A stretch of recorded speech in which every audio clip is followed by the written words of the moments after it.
here and there. We talk of times past, the here and now, and of what is to come, as if they are neatly separated by time and space, but must not quite be content with that setup, as we have stories and ideas of time travel, of time warps, and of being able to manipulate those things to transport ourselves to another time.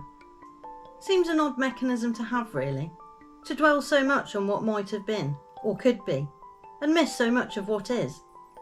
But there are strange tales of things seeming to cross over, being in both times at once, and causing what I would guess would be called a disturbance in the fabric of time.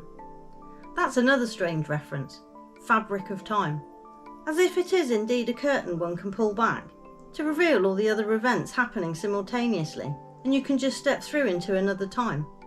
Like Mr. Ben putting on the costume and stepping through the door to somewhere else. Or a cinema, where multiple movies are all happening at once on different screens, and you can just walk into a different room and view different things. Houses gone or appearing. A strange tale I read of recent times, where a walk in the countryside revealed a house from the past, not there previously, or after.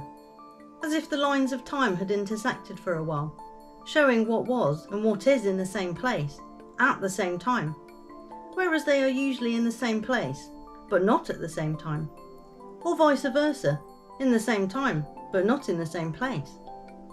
That is if there is such a thing as time, of course. But upon visiting the place again to see what had gone on, there was no house, and things were as they were before. Wizard of Oz. A classic film for a house being picked up and transported somewhere else.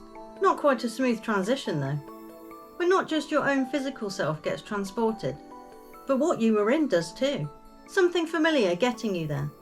But when you arrive, nothing is at all familiar, because things we recognise go a long way to make us feel a sense of comfort or familiarity, and this will be known when it comes to tricking your senses. We are led to believe for that story though, it was a fever-induced dream, a hallucination in the wild imaginings of illness, because if someone really did have a story to tell of that calibre, who indeed would believe it? There are a few tales of people disappearing, appearing, or finding themselves in surroundings they claim were of a different time, as discussed in Appearing from Nowhere. And my article, Somewhere in Time, also has looked at it as an overall subject within the time travel genre. And really, it's only because we think we know when we are that it matters, or becomes relevant because we are told it's important. Sections of time and traditions deemed necessary, constantly reinforced through repetition and rituals, with calendars, dates, anniversaries, and ways of making it stay in mind, day in and day out, day after day, year after year, generation after generation. April New Year, don't be fooled. Looked at how they have changed the calendar, given names to time periods so you place it within the timeline you think you know.